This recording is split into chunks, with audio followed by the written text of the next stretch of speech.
Em 3, 2, 1, gravando.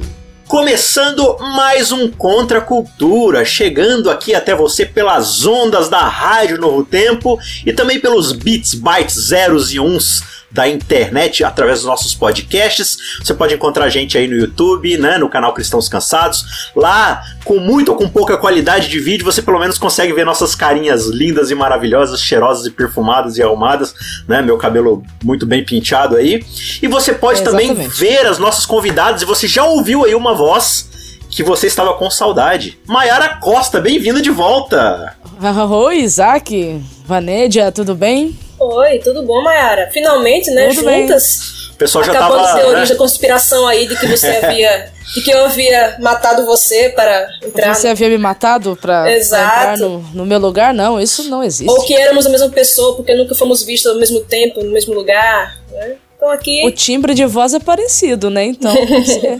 Aí, ó, pra quem tinha dúvidas de que as duas coexistiam ao mesmo tempo, né? Tá aí a prova. Vanédia, obrigado mais uma vez pela sua presença. Eu que agradeço a vocês. E aqui a gente tem o prazer de ter finalmente as duas com a gente aqui, vão contribuir muito mais. Eu vou ter um pouco mais de folga, né?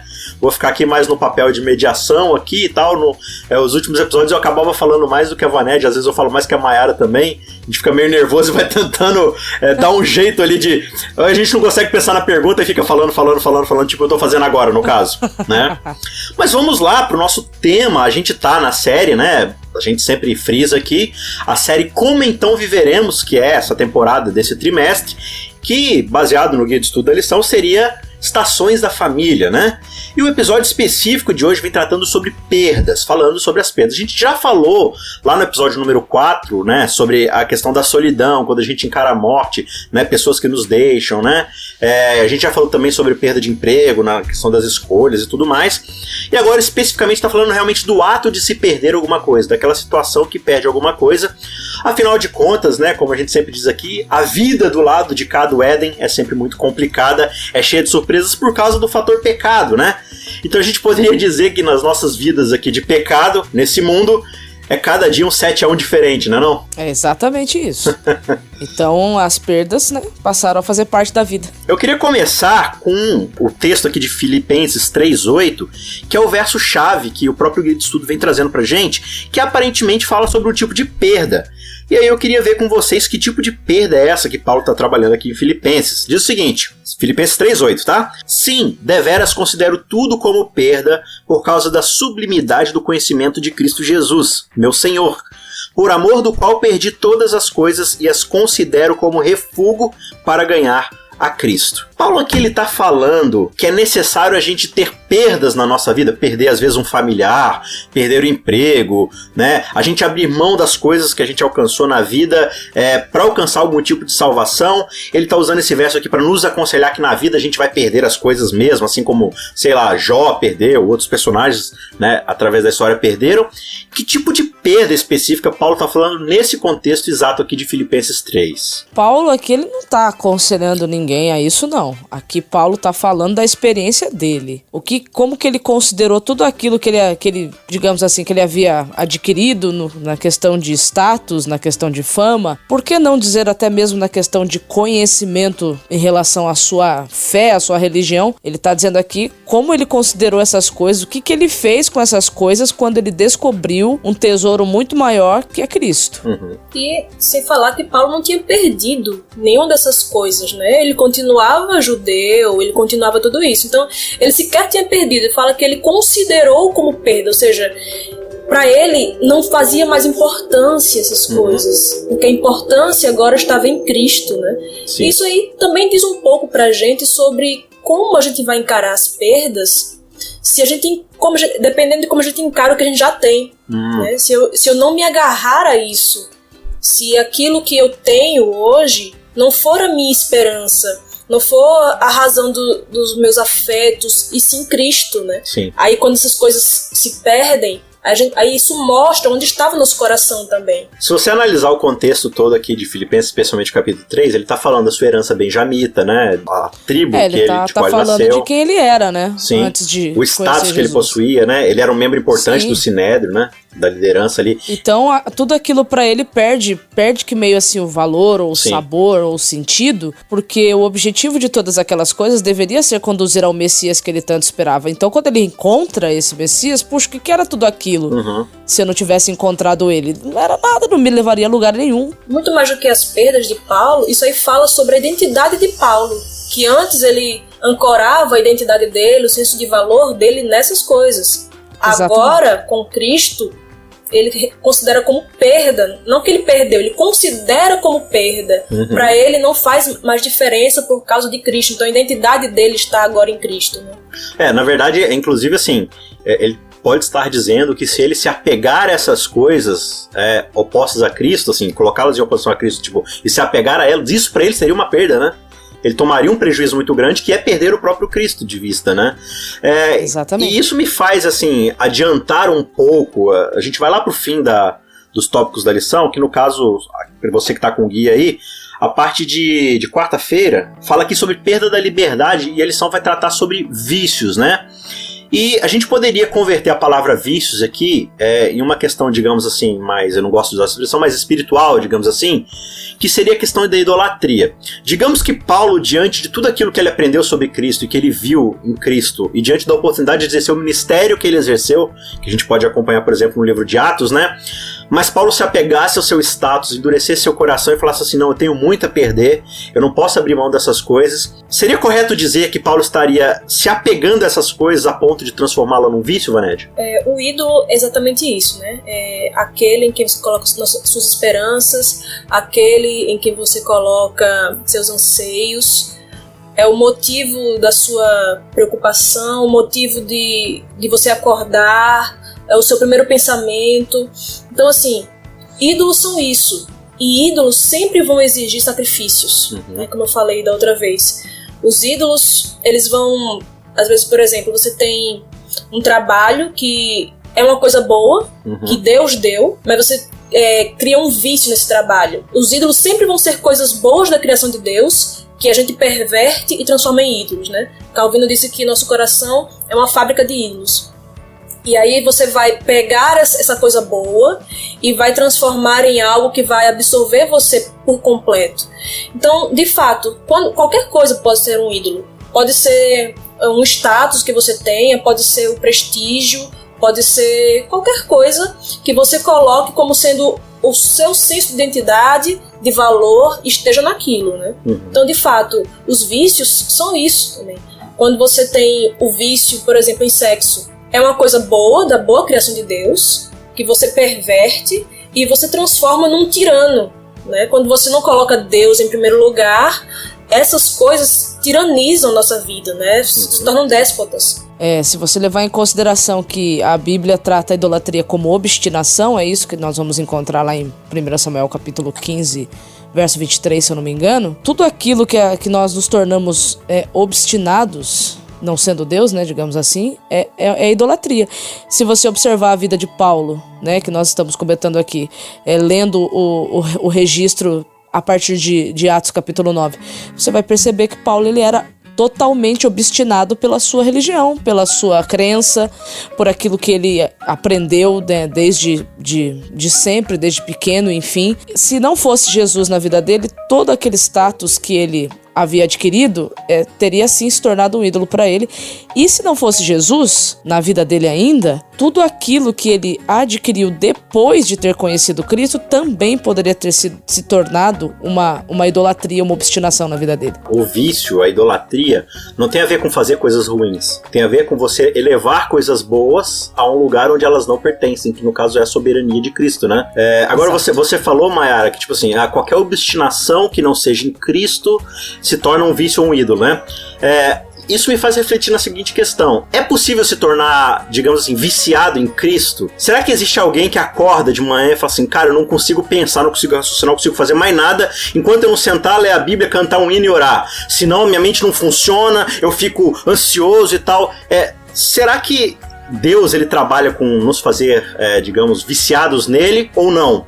Essa é sempre uma questão que você precisa buscar pelo Espírito Santo, buscar esse relacionamento com ele, permitir que ele se torne soberano na sua vida. O que isso diz sobre o caráter de Deus? Eu não sei se eu chamaria isso de vício em Deus, mas necessidade de Deus a gente precisa ter, como sede. Eu compararia isso a uma sede, né?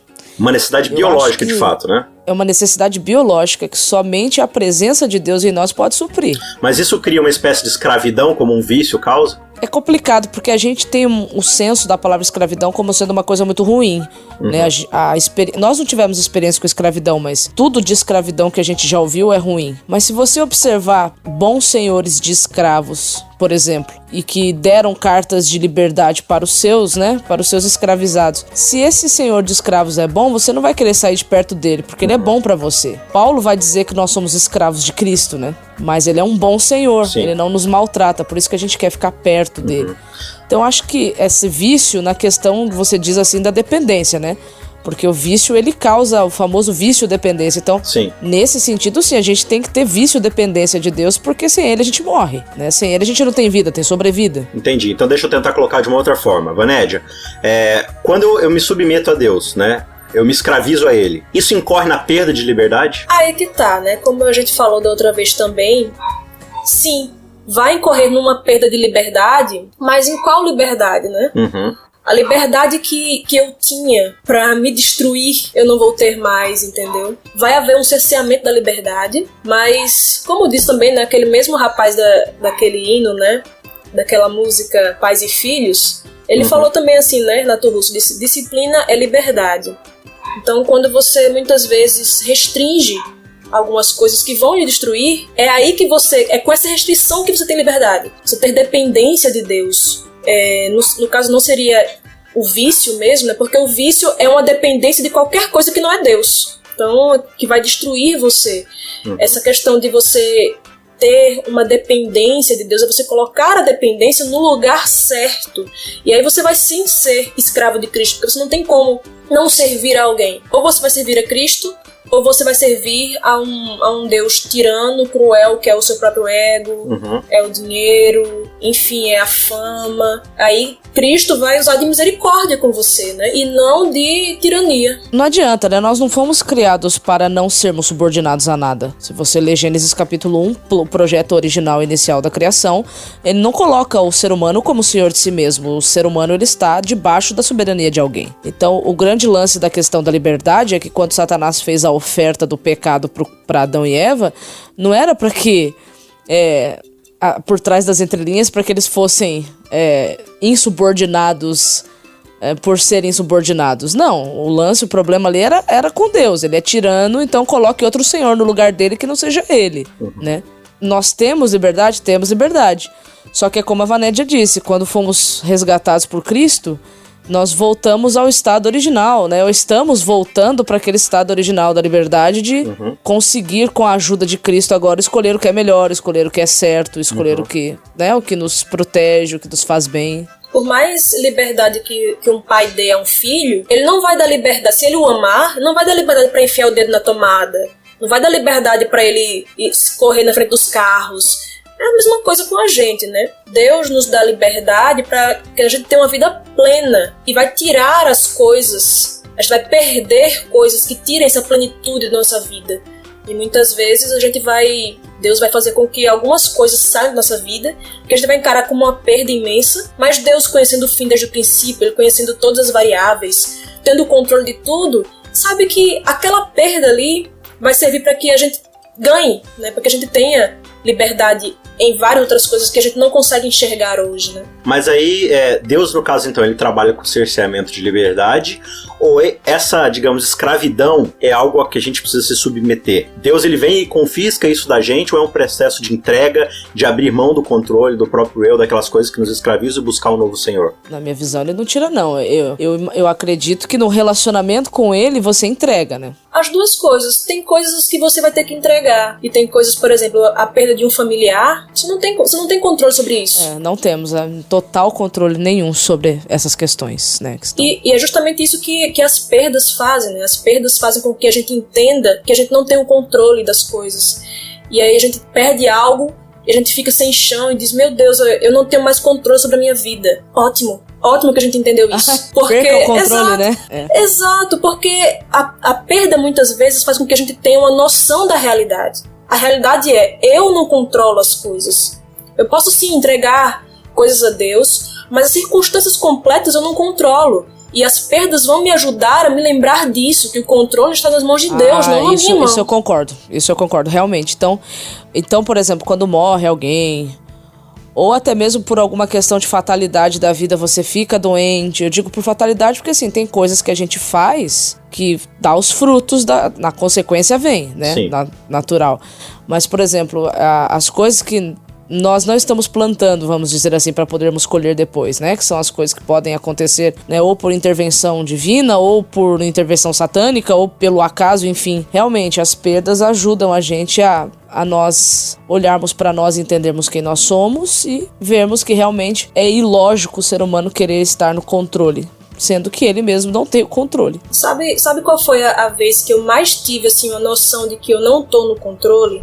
Foi quando eu perdi minha mãe, quando eu era adolescente. Então, assim, ela estava viva e de repente ela não estava mais. Foi completamente repentino. E aí chegou o pessoal do SAMU lá em casa pra tentar reanimar. Quando a mulher colocou, assim, o estetoscópio aqui e sentiu o pulso, ela fez, tá morta. E guardou as coisas. Minhas irmãs, assim, entraram em desespero. Não, faça alguma coisa. A mulher, assim, extremamente delicada, gentil, falou: minha filha, sua mãe tá morta, entregue a Deus. E guardou as coisas e foi embora. Assim, sabe aquela sensação de completa impotência? É exatamente isso que as perdas trazem muitas vezes pra gente. E quando a gente não tem isso, quando a gente tem a ilusão de que a gente controla alguma coisa, essa ilusão é altamente destrutiva, porque ela não faz com que a gente dependa de Deus. E outra também, quando a gente perde algo, a gente entende onde é que está o nosso amor, né? Se a nossa afeição está direcionada a Deus ou nas coisas que Ele dá. Quando a gente perde algumas coisas, a gente entende, rapaz, pra gente mesmo entender, Deus sabe, né? E aí, como C.S. Lewis disse, sofrimento é o megafone de Deus, né? Na bonança, Deus sussurra, e nas perdas, no sofrimento, Deus grita, para que a gente entenda coisas que a gente não estava ouvindo. Às vezes Deus estava sussurrando por anos, coisas assim, dizendo: olha, você não está me amando, a sua esperança está nas coisas que eu lhe dou. E às vezes a gente não escuta. E aí Deus, algumas vezes, tira por amor algumas coisas para que a gente acorde, né? Mas aí você falou assim, você não tá me amando, mas Deus, então, ele é um afetado carente que se você não ama ele de volta, ele vai te destruir por causa de algum senso de ciúme, ou de inveja, ou de solidão, ou existe algum outro propósito pela qual ele deseja que você o ame? Eu sei que a tentação que a gente tem quando passa por circunstâncias assim algumas pessoas pensam isso realmente de Deus, né? Mas eu ouvindo isso que vocês estão comentando, principalmente a Vanede aqui, e olhando, né, pra Bíblia como de forma geral, as perdas, na verdade, elas são... É o que Isaías vai falar ali no capítulo 48 do livro dele, lá no verso 10, chamando a aflição, né, a fornalha da aflição como sendo uma escola, né? Infelizmente, depois que o pecado entrou, a gente perdeu a referência de quem nós somos, de quem Deus é. Então, Deus permite o sofrimento e Ele permite a aflição, não porque Ele é um carente que Ele castiga ou maltrata aqueles que o rejeitam, mas é através dessa escola, né, chamada escola da aflição, que Ele vai devolvendo ou mostrando para nós, dando de novo para nós a referência de quem nós somos, de quem Ele é e por que nós precisamos dele. Não é Ele que precisa de nós, né? É nós que precisamos dele.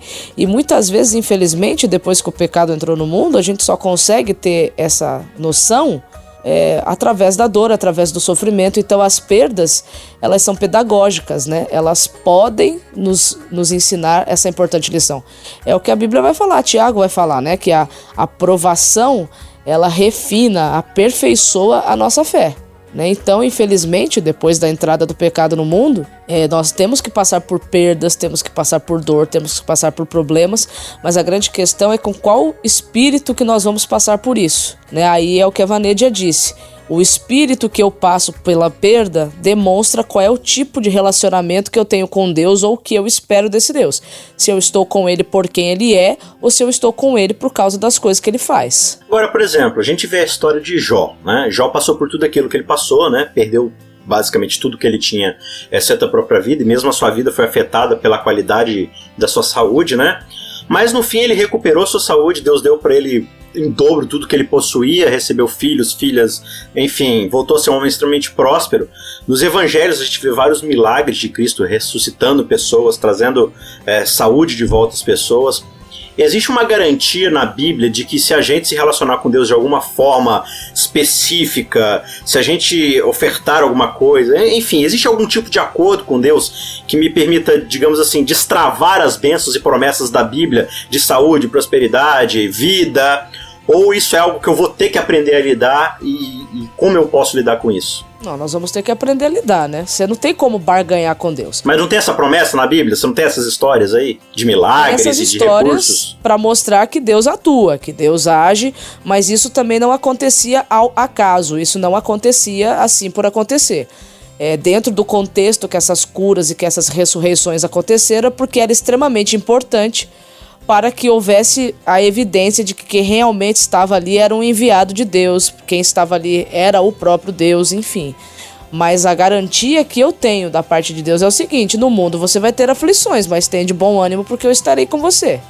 Então assim, Jesus ressuscitou pessoas? Ressuscitou, mas não ressuscitou todo mundo nos seus dias. Jesus curou pessoas? Curou, mas também não curou todo mundo nos seus dias. Então assim, ele fez as curas, ele fez os milagres para evidenciar que ele era alguém que tinha sido enviado pelo próprio Deus. Então assim, é complicado esse negócio de eu ficar procurando alguma coisa que me garanta que eu vou ter saúde, que eu vou ter dinheiro.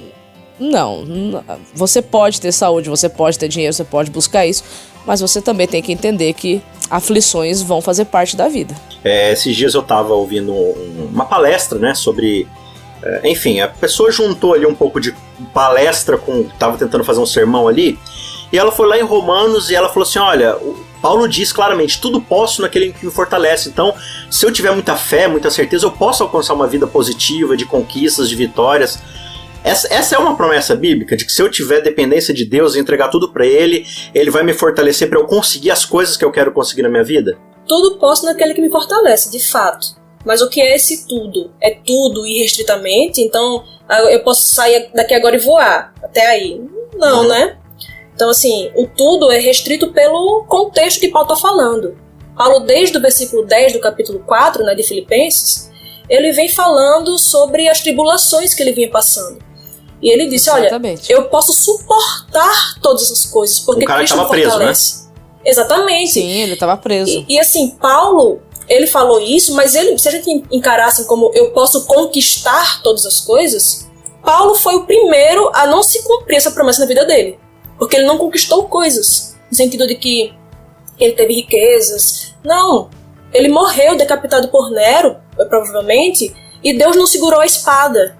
Aquele homem ímpio decapitou a cabeça de um homem santo de Deus. Então você vê, por exemplo, João Batista. João Batista foi decapitado também, todos os discípulos, os apóstolos foram mortos assim cruelmente, tirando João, mas Hebreus 11, não estou lembrado do versículo agora, que fala assim: pela fé muitos foram preservados da fornalha, mas também muitos morreram a fio de espada. Deus preservou alguns, preservou, por exemplo, os amigos de Daniel, mas outros foram queimados. E até a morte mesmo, e em todas as coisas estava a providência divina, o controle divino que sabe todas as coisas. Então assim, tem circunstâncias que a gente não pode mudar, mas essas circunstâncias podem mudar a gente, a depender de como a gente encara isso, de eu entender que Deus é Deus e Deus é bom o tempo todo, não importa o que aconteça, se eu perder, se eu ganhar, eu sempre vou ganhar, né? Nem quem ganhar, nem quem perder, vai todo mundo perder. Mas no caso, se a gente perder, a gente ganha, porque a gente ganha aquilo que Paulo está falando lá em Romanos 8, quando ele diz: olha, todas as coisas cooperam para o bem daqueles que amam a Deus. A gente usa esse texto para falar assim: se eu perder um namorado, Deus vai me dar outro melhor. Se eu perdi esse emprego agora, mas porque Deus tinha outro melhor para mim. Não necessariamente. Às vezes você perde o emprego e você nunca mais vai conseguir ter aquele padrão de vida que você tinha. Mas você ganhou, você ainda assim, tudo cooperou para o seu bem, porque no contexto do que Paulo está falando ali, o bem é nós sermos transformados à imagem de Cristo. Daqueles que amam a Deus e são chamados segundo o seu propósito. É o final. Exato, Cristo sofreu. E tem um spoiler, né, para a vida da gente, que nós vamos perder coisas ao longo da nossa vida. A vida é um 7-1. Exato, não era pra Constante. gente, não era para as perdas pegar a gente tão de surpresa assim, né? Porque a gente sabe, a Bíblia fala de várias pessoas que perderam muitas coisas. A gente não deveria ficar tão assim, mas a questão é, a gente perdeu Cristo? Não pode. Se a gente perder Cristo, perdeu tudo. Uma coisa bem que me marcou bastante no começo do ano, que eu vi um pastor falando sobre a tragédia lá em Brumadinho, e ele estava ajudando as vítimas, né? E as vítimas entrando na igreja, e ele e a equipe entregando rosas. E ele viu uma moça sentada na calçada e ela estava chorando muito. Ele sentou do lado dela e disse a ela se ela não queria entrar na igreja, né? E ela falou que não, que ela não conseguia entrar na igreja porque ela não entendia, porque Deus tinha tirado o namorado dela. Ela custou tanto a achar um cara legal e quando ela acha, Deus vai e tira. E aí ele ficou assim e disse... Ele era um cara muito legal mesmo, ele era a melhor pessoa que eu já conheci. E ele tem quantos anos? 30 anos. Aí você viveu quanto tempo com ele? 2 anos. Aí ele perguntou assim, você concorda que a morte é inevitável? Ela disse, sim, concordo. E você concorda que se a morte é inevitável, então a vida é um milagre? Ela, sim, concordo. Aí ele falou, então, Deus deu 30 anos de milagre pro seu namorado. E ele permitiu você viver esses 2 anos com essa pessoa incrível, né? Deus não tinha obrigação de lhe dar nada, mas ele lhe deu a bênção de conviver 2 anos com essa pessoa, né? Então, assim, se a gente encarar as perdas dessa forma, né, vai ser muito diferente. Ele disse que ela ficou assim e ela nunca tinha visto por esse prisma, né, de que Deus nos dá coisa assim, e aquele momento que a gente teve aquela coisa foi uma bênção de Deus muito grande. E se Deus tirou, né, como Jó disse, né, Deus o deu, Deus o tomou, bendito seja o nome do Senhor. Então, assim, Deus sabe todas as coisas. A gente, é como o sofrimento, né, as perdas é como Thanos, né, é inevitável, a gente não tem como evitar isso. Mas a gente pode, dependendo de como a gente encara essas coisas que a gente não pode mudar, elas podem mudar a forma como a gente encara Deus, né? Paulo ainda vai dizer, né, num dos versos também muito conhecidos, ele diz, em todas as coisas somos mais do que vencedores. É outro verso que ele está falando de perdas. Tá falando que nas perdas nós somos mais que vencedores. Se a gente perde, a gente é vencedor. A gente é vencedor por quê? Porque nosso alvo final é Cristo, e Cristo sempre será a garantia plena e total da nossa salvação e a nossa fé em Cristo sempre será recompensada no sentido da nossa salvação. No demais, a gente precisa ter confiança em Deus de que a vida nessa terra é complicada, a gente vai passar por perdas, vai passar por dificuldades, e Paulo vai dizer o seguinte, olha, né, contextualizando aqui, né, o seu sofrimento, as suas perdas são algo muito precioso na sua vida. Não desperdice isso blasfemando contra Deus, perdendo a sua fé, pelo contrário, utilize isso como contentamento para encontrar nele a satisfação plena da sua vida. E é com esse desejo final que a gente se despede de mais um episódio. Galera, tchau, tchau. Se tudo der certo, a gente se vê no episódio que vem. É isso aí. Contra a cultura. O Evangelho clama pelo diferente.